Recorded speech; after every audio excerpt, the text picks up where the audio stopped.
आज या ठिकाणी पंचशील सामाजिक संस्थेच्या वतीने शहाबाद कर्नाटक कलबुर्गी या ठिकाणी अनेक सुलभ शौचालय परिवहन विभाग कर्नाटक परिवहन विभाग या ठिकाणी महिला जे लघुशंख्याला जात असताना 10,000 रुपये 5,500 रुपये या ठिकाणी मनमर्जी कारोबार होता। तर या ठिकाणी 5-6 महिन्यापासून पंचशील सामाजिक संस्थेचे अध्यक्ष परशुराम साळवेंनी पाठपुरावा केल्यानंतर आज कर्नाटक परिवहन विभाग कलबुर्गी यांचे डीसी साहेब यांनी आदेश केलेला आणि आदेशाचं पत्र मला दिलेलं की या ठिकाणी जे मनमर्जी कारोबार चाललाय याला कुठेतरी आम्ही थांबवणार तुमच्या पत्र अनुषंगाने आणि जे महिलांकडून लघुशंख्यासाठी जे पैसे घेतले जातात ते आम्ही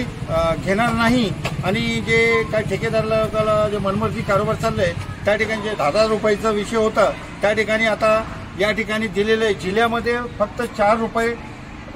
घ्यायचे आणि तालुक्यामध्ये फक्त 2 रुपये घ्यायचे टॉयलेटला जाणाऱ्या लोकांकरता आणि महिलांसाठी हे मोफत केलेले लघुशंख्यासाठी पैसे घेऊ नये असं त्यांनी आदेश केलेले आहे। तर म्हणून आज मी 7 महिन्यापासून जे पाठपुरावा केलेलं होतं तर आज कर्नाटक KKTC परिवहन विभागचे जे डीसी साहेब आहेत त्यांचं फार फार मी धन्यवाद बोलीन। तर या ठिकाणी त्यांनी आमचं पत्राचं दिल्यानंतर जे स्वीकारलं आणि हे आदेश काढलेले आहे आणि प्रत्येक कर्नाटकमध्ये सुलभ शौचालयावरती हे फलक लावण्यात आलेलं होतं आणि मी त्यांचा खूप खूप धन्यवाद बोलीन की जे महिला आमच्या हे गोरगरीब आई बहिणी आमचे पैसे नसल्यावरती लघुशंख्यासाठी जे पैसे घ्यायचे हे रस्त्यावर बसायचे उघड्यामध्ये तर आजपासून मला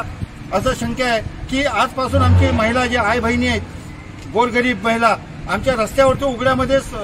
लघुशंख्यासाठी बसणार नाही